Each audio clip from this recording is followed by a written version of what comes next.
Alhamdulillahirabbil alamin wa bihi nasta'in wa ala umuri dunya waddin. Wassalatu wassalamu ala asrofil anbiya'i wal mursalin wa ala alihi washabihi ajmain. Pertama-tama, marilah kita panjatkan puji serta syukur kepada Allah Subhanahu wa taala yang mana telah memberikan rahmat, kesehatan, dan keselamatan sehingga kita dapat sebelumnya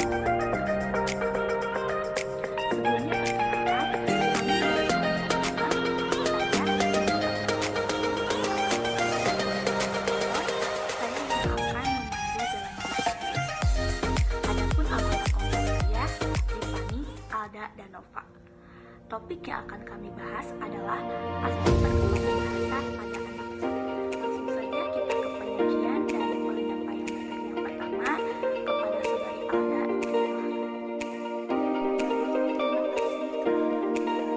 Di sini saya akan menjelaskan perkembangan yaitu kealian yang tidak memiliki angka yang konsisten.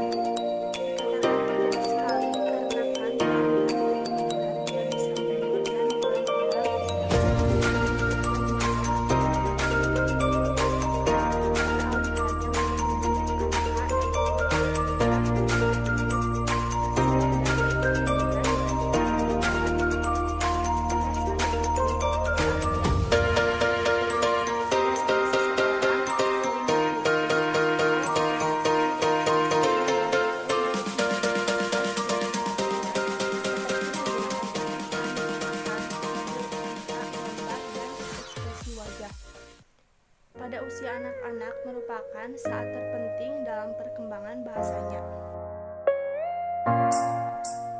Bahasa anak merupakan sistem icon ucapan yang dipakai anak. Kemudian sistem itu dipakai anak berinteraksi bersama dengan bahasa khusus, misalnya bahasa Ibu, Indonesia, bahasa Jawa, bahasa Inggris. Menurut Vygotsky, terdapat 7 fase perkembangan bahasa anak yang berdasarkan tingkat perkembangan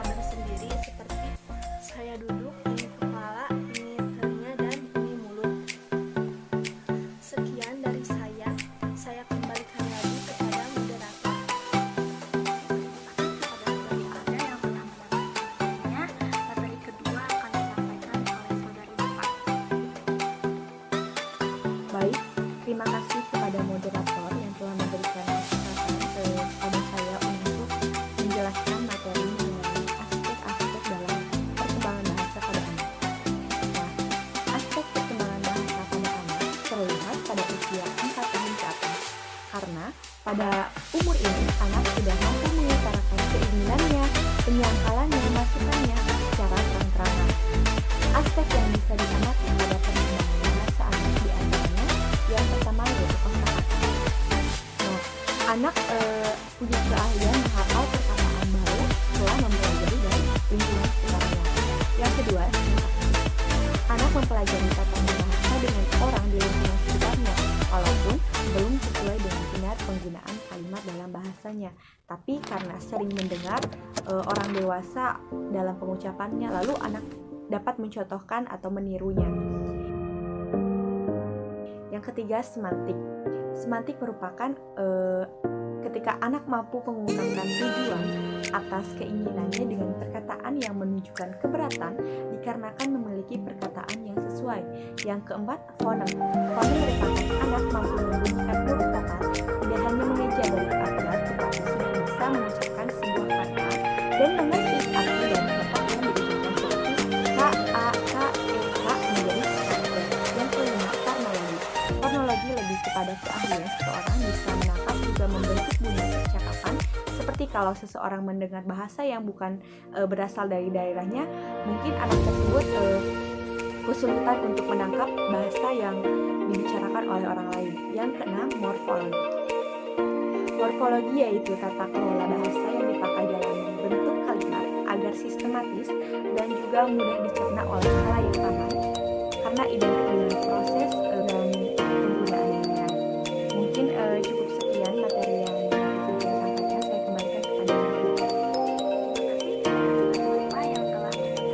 Terima kasih kepada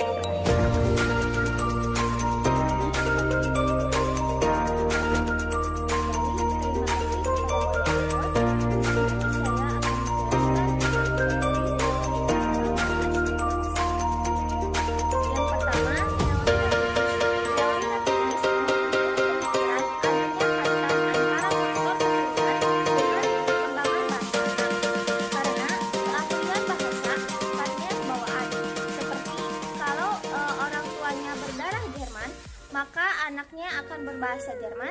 Kalau orang tuanya hidup di Jawa, maka anaknya juga akan berbahasa Jawa. Yang kedua, teori behavioristik. Teori ini mempunyai pemikiran adanya kaitan antara bahasa dengan eksternal, kebiasaan hasil dari lingkungan, dan buatan dari orang dewasa. Seperti kalau orang tuanya berdarah Jerman, kemudian hidup di Indonesia, maka nanti anaknya akan berbahasa Indonesia. Yang ketiga, teori perkembangan kognitif.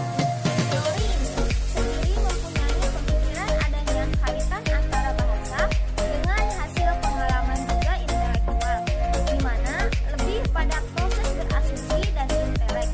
Seperti kalau orang tuanya berdarah Jerman, kemudian dia hidup di Indonesia, maka anaknya nanti akan berbahasa Indonesia, akan tetapi bisa juga meningkatkan bahasanya dengan menambah. Yang keempat, tipe perkembangan bahasa anak. Tipe perkembangan bahasa anak ada dua, yaitu yang pertama, egocentric speech, artinya di mana untuk berbicara sendiri seperti ketika merenung dan berpikir. Yang kedua, socialized speech, artinya di mana digunakan untuk berbicara dengan orang lain dalam berinteraksi untuk mengembangkan kemampuan sosialisasi. Yang kelima, faktor-faktor yang mempengaruhi perkembangan bahasa anak.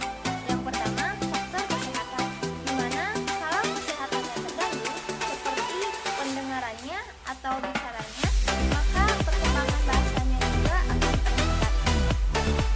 Yang kedua, inteligensi. Seseorang yang inteligensinya bagus, maka perkembangan bahasanya bagus. Sebaliknya, seseorang yang mempunyai keterlambatan mental, maka akan terlambat atau kesusahan dalam berbahasanya.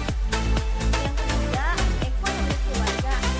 Anak yang kurang mampu keluarganya akan kalah dengan anak yang keluarganya mampu, dikarenakan intelektual juga kesempatan diberikan bimbel. Yang keempat, jenis kelamin. Wanita akan lebih cepat daripada pria, dikarenakan otak kiri wanita lebih cepat daripada pria. Yang kelima, hubungan keluarga. Keluarga yang memperhatikan anaknya dan diberikan pola asuh demokrasi, maka anak akan lebih banyak berbicara dengan keluarganya yang akan menjadikan perkembangan bahasanya bagus. Yang keenam, pengaruh lingkungan bisa menjadi pengaruh yang sangat besar, dikarenakan interaksi seseorang dilakukan dengan lingkungan di sekitarnya yang akan mempengaruhi perkembangan bahasanya. Baik, saya akan kembalikan lagi kepada moderator.